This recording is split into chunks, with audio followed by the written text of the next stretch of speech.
تمام نوجوان جو یہاں موجود ہیں ان سب کو میری طرف سے السلام علیکم۔ قاسم بھائی، آپ کا سننے کے لیے بہت شکریہ۔ آپ کو جلدی جانا تھا لیکن اس کے باوجود آپ نے کہا کہ پہلے آپ بات کر لو، اور میرے لیے بڑا آنر ہے کہ میں آپ کے سامنے بات کر رہا ہوں۔ یہاں سارے لوگ شعور والے بیٹھے ہیں،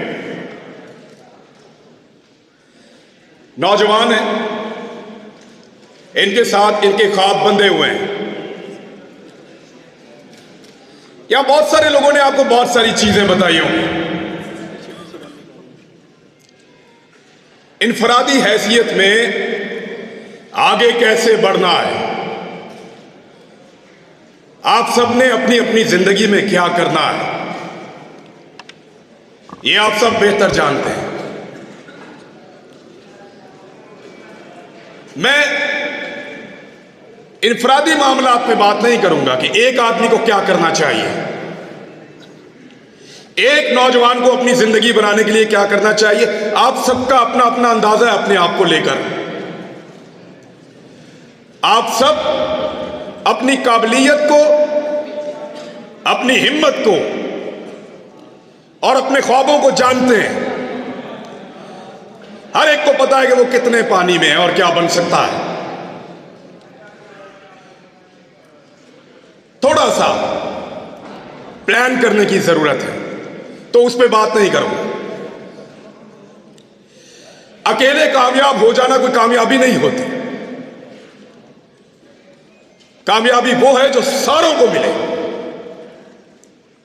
مل کر کامیاب ہو، سب کے سب۔ اور اس کے لیے ہمیں اجتماعی ذمہ داری ادا کرنی پڑتی ہے، سارے مل کر کام کریں گے۔ یعنی بہت ساری چیزیں آج سے 8-10 ماہ پہلے مجھے نہیں پتا تھی۔ میں نے بھی مطالعہ پاکستان کی اور معاشرتی علوم کی وہی کتابیں پڑھی ہیں جو آپ لوگوں نے پڑھی ہیں۔ ادھورا نالج، پوری تعلیم ہی نہیں دیتے، پوری بات ہی نہیں بتاتے، آپ کو آدھا سچ بتاتے ہیں، آدھا سچ۔ ایک عجیب و غریب نرسری میں ہمیں بڑا کیا جاتا ہے۔ حب الوطنی کے کرائیٹیریا سیٹ کر دیے جاتے ہیں، یہ کرو گے تو تم محب وطن ہو، اور اگر یہ لائن کراس کرو گے پھر نہیں ہو۔ غلط کتابیں پڑھائی، غلط نصاب پڑھایا، صحیح اور پوری بات کبھی نہیں بتائی۔ صحیح بات پتہ چلتی ہے جب آپ پریکٹیکل لائف میں آتے ہیں، جب آپ ان لوگوں کے ساتھ ڈیل کرتے ہیں، پھر آپ کو سمجھ آتی ہے کہ آپ کے ساتھ تو دھوکہ ہوا ہے، آپ کی رائے تو رائے ہی نہیں ہے۔ اور پھر آپ میں سے جو کھڑا ہوتا ہے اس کو نشان عبرت بناتے ہیں، کیونکہ وجہ یہ ہے کہ اس ہال میں موجود ہزاروں لوگوں میں سے ایک کھڑا ہوتا ہے، 2 کھڑے ہوتے ہیں، سب کھڑے نہیں ہوتے۔ ایک کی ٹانگیں اتارنا، ایک کی ٹانگیں توڑنا آسان ہے، ایک کا منہ توڑنا آسان ہے، ایک کو گرفتار کرنا آسان ہے، ایک کی شلوار اتارنا آسان ہے، کسی ایک کو ننگا کر کے اس پہ تشدد کرنا آسان ہے، سب پہ نہیں کیا جا سکتا۔ اس لیے میں کہہ رہا ہوں کہ میں اجتماعی ذمہ داری پہ بات کروں گا۔ اکیلے اکیلے کب تک لڑیں گے؟ وہ جنگل میں پڑا رہا اکیلا 2.5 مہینے تک، اسی لڑائی میں اترا تھا۔ ارشد شریف،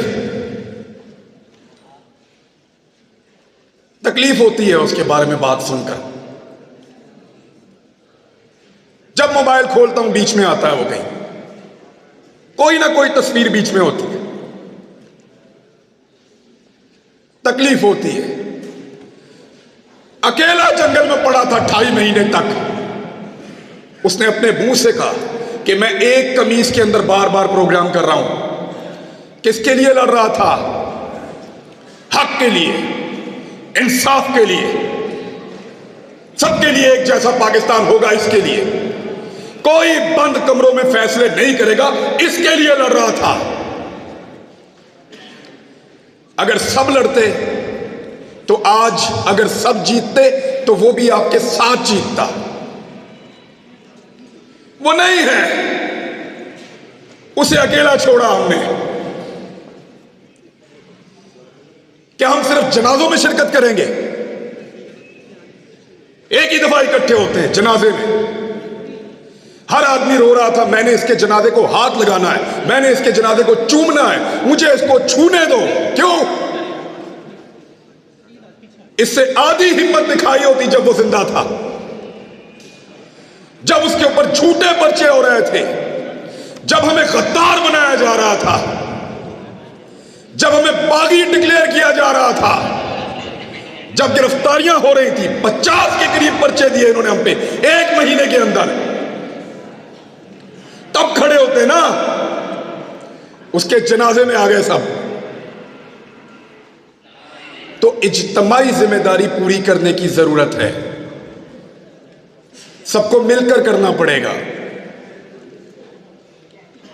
सबको मिलकर करना पड़ेगा, वरना ऐसे ही एक एक करके मार खाते रहेंगे, एक एक करके नंगे होते रहेंगे और एक एक करके हारते रहेंगे। जीतना है तो मिलकर चलना पड़ेगा। यह 2 दिन पहले जनरल बाजवा साहब ने खिताब किया है, अपना आखिरी खिताब। जनरल साहब ने क्लेम किया कि उनके इदारे का सियासत से कोई ताल्लुक नहीं है। मैं आप लोगों से इससे पहले मिला हूं कभी? नहीं मिला ना? आपसे पूछ लेते हैं, क्या आपको लगता है कि जनरल साहब जो कह रहे हैं, general Qamar Javed Bajwa army chief Pakistan, कि उनके इदारे का सियासत से कोई ताल्लुक नहीं है, ये बात ठीक है? चलो जनरल साहब को भी दिखाते हैं ना। जनरल साहब देखें, उधर मोड़ो कैमरा, दिखाओ, मोड़ो कैमरे उधर। जिन लोगों को लगता है कि जनरल कमर जावेद बाजवा ने कहा कि सियासत से फौज का कोई ताल्लुक नहीं है, ये बात ठीक है, वो जरा हाथ खड़ा करें। ठीक है। अब जिनको लगता है कि फौज सियासत में रोल प्ले कर रही है, वो हाथ खड़ा करें।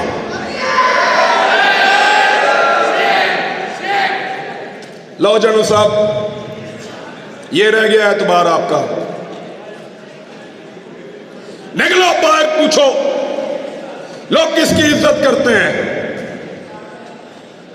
पता करो मारने वालों की इज्जत कर रहे हैं या मरने वालों की।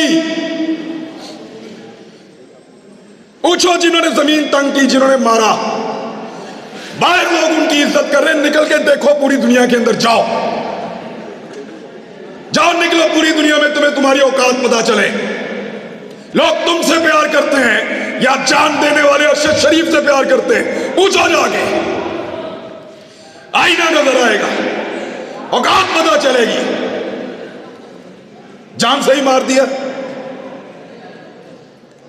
इस मुल्क को उसके लिए इन्होंने जहन्नुम बनाया था, साबिर शाकिर के लिए जहन्नुम बनाया था, सबको परेशान किया है, हमारे खानदानों तक को हरासा किया गया है, क्योंकि हम अकेले अकेले लड़ रहे थे। सबको लड़ना पड़ेगा। तुम्हें सिर्फ मारना आता है, तुमने सिर्फ मारना सीखा है, हमें मरने के अलावा भी बहुत कुछ आता है, और वो हम करके दिखाएंगे इंशाअल्लाह।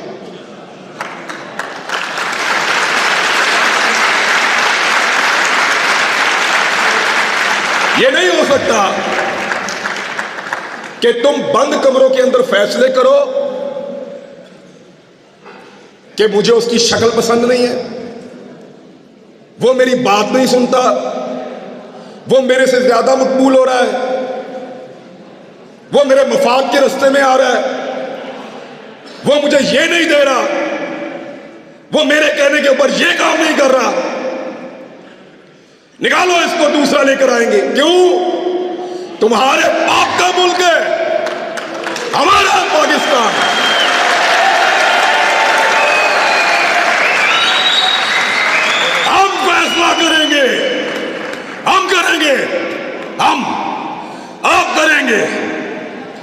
किसी को बंद कमरे के अंदर फैसला नहीं करने देंगे। सबका मुल्क है, सब मुल्क में वतन है, सब इस मुल्क के वफादार हैं। ये जब मुझे इन्होंने गिरफ्तार किया, ये मुझे लेकर घसीटते थे, कभी एक थाने में, कभी दूसरे थाने में, कभी तीसरे थाने में। इनको लगता था ये मुझे टॉर्चर कर रहे हैं। खुदा की कसम मुझे पुलिस वालों ने कहा, हर पुलिस वाले ने कहा कि इमरान भाई हम शर्मिंदा हैं। पूरा निजाम जरगबाल बनाया हुआ था,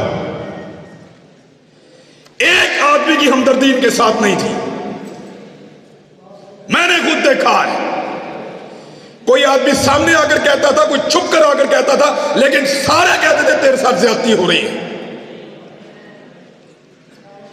लेकिन जिस दिन सब मिलकर कहेंगे, आदम सवाती ने अकेले बुजुर्ग आदमी ने तमीज सिखा दी ना। आज देखा आपने, पहले उसको रात के अंधेरे में गिरफ्तार किया, रात को आए चोरों की तरह, डाकुओं की तरह, उसकी फैमिली के सामने उसको मारा, टॉर्चर किया, जलील किया, ले जाकर कपड़े उतारे, वीडियो बनाई और उसको रुसवा किया। थोड़े दिन पहले की बात है, 1.5 महीना हुआ मेरे ख्याल में। आज आजम सवाती फिर गिरफ्तार हुआ है, लेकिन कैसे हुआ? सुबह मजिस्ट्रेट साहब आए, दरवाजा खटखटाया, आजम सवाती साहब घर में हैं? जी हैं, बाहर बुला लीजिए। आजम सवाती साहब बाहर आते हैं और उनको वारंट दिखाया कि हुजूर आपके खिलाफ कानूनी चाराजोई हुई है, ये वारंट मौजूद है, आपकी गिरफ्तारी करना चाहते हैं। बने ना बंदे दे पुत्र, एक आदमी तमीज सिखा रहा है। सोचो,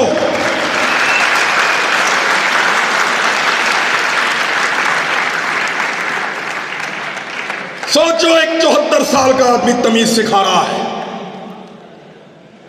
उसकी पॉलिटिकल पार्टी को भूल जाएं आप, हो सकता है वो नून लीग से होता, हो सकता है वो जमात इस्लामी से होता, हो सकता है वो पीपल्स पार्टी से होता, कहीं से भी, लेकिन तमीज सिखा दी है उसने।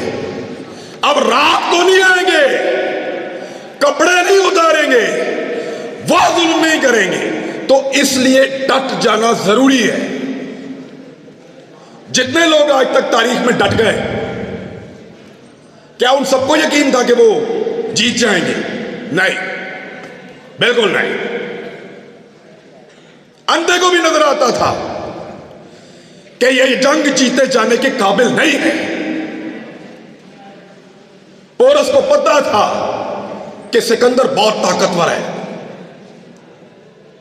सबसे बड़ी मिसाल देता हूं, क्या इमाम हुसैन रजी अल्लाह तआला अन्हु को और उनके साथियों को नहीं पता था?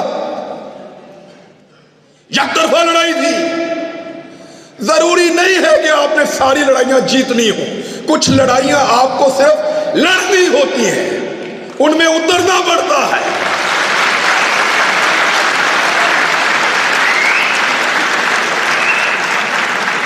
लड़ाई जीतने से मकसद नहीं है, लड़ाई लड़ने वालों में अपना नाम लिखाओ।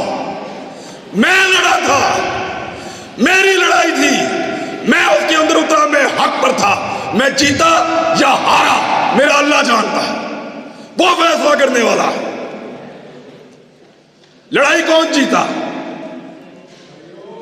इमाम हुसैन जीते या यजीद जीता? सबका इत्तेफाक है इस बात पे।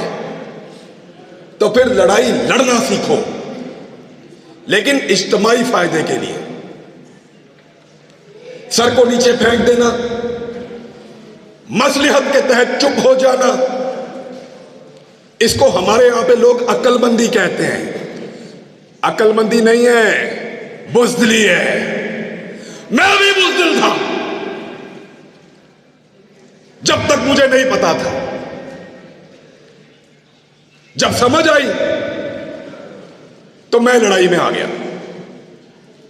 मुझे नहीं पता कल क्या होगा, इसका अंजाम क्या होगा, یہ جو رجیم چینج آپریشن ہوا پاکستان میں، سارے کے سارے اس کے بینیفیشری ہیں. جنہوں نے کیا ان کے کیس ختم ہو گئے. جس کے خلاف ہوا جب مرضی الیکشن کراؤ جیت جائے گا. یعنی عمران خان کو بھی فائدہ، شہباز شریف کو بھی فائدہ، جو کرنے والے ان کا بھی فائدہ. سب کچھ نہ کچھ لے کر گئے. نقصان کس کا ہوا؟ ہمارا ہوا ہے. ہمارا ایک آدمی کم ہو گیا ہے. اگر دوبارہ لڑائی ہوگی تو ہم اپنے ایک بہترین آدمی کے ساتھ میدان میں نہیں آ سکیں گے. ہمارا ایک آدمی کم ہوا، ارشد شریف. نقصان تو ہمارا ہوا ہے، فائدہ تو سب نے اٹھا لیا ہے. میری آپ سب سے گزارش کہ لڑائی کو لڑنا سیکھیے، اس روش کو بدلیے. اگر یہ اسلامی جمہوریہ پاکستان میں ڈیموکریسی ہے تو پھر صحیح والی ہونی چاہیے. یا تو نظام کو ہی بدل دو. یہ نہیں ہو سکتا کہ آپ دنیا کو پڑھائیں کہ پاکستان میں جمہوریت ہے اور جہاں پہ آپ تماشا لگا کر رکھیں گے 4 بندے بیٹھیں گے اور فیصلہ کریں گے اور پورا کا پورا نظام بدل دیں گے. یہ نہیں ہونے دیں. کہنے کو میں اور بہت کچھ کہہ سکتا ہوں. پھر ان لوگوں کو فون آئیں گے،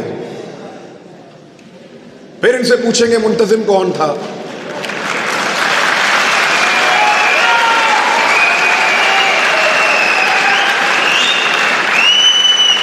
پروگرام کس نے کروایا؟ نوجوان کہاں سے آئے تھے؟ کوئی کلدم تنظیم کے بندے تو نہیں تھے.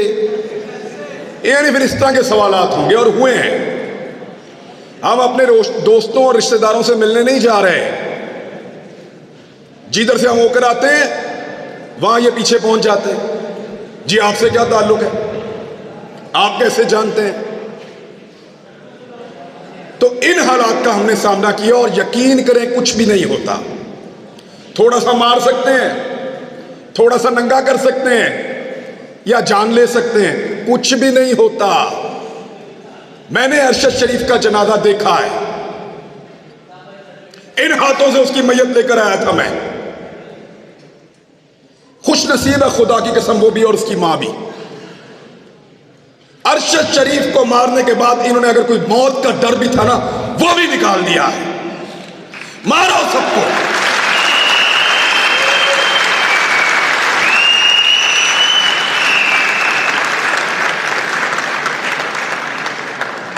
کیونکہ جب آپ کو اس بات کا یقین ہو کہ آپ تاریخ کی درست سمت پہ کھڑے ہیں، جب آپ کو یقین ہو کہ آپ ظلم کے خلاف کھڑے ہیں، تو پھر اس سے کوئی فرق نہیں پڑتا کہ آپ کے ساتھ کیا ہو رہا ہے.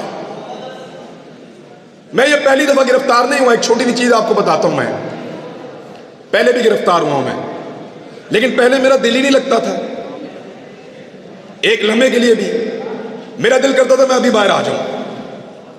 اور اس مرتبہ مجھے پرواہ بھی نہیں تھی جو مرضی کریں. جب آپ کسی کاز کے ساتھ کھڑے ہوتے ہیں، جب آپ کو لگتا ہے کہ آپ ظلم اور جبر کے خلاف کھڑے ہیں، تو پھر اللہ تعالیٰ بھی آپ کو حوصلہ دیتا ہے، آپ کو استقامت دیتا ہے اور آپ کو صبر دیتا ہے. میں نے سیکھا ان دنوں میں یہ سارا کچھ. میرے خیال میں اتنی بات بہت ہے. تھینک یو ویری مچ. بہت شکریہ آپ کا. میرے ساتھ سب لوگ مل کر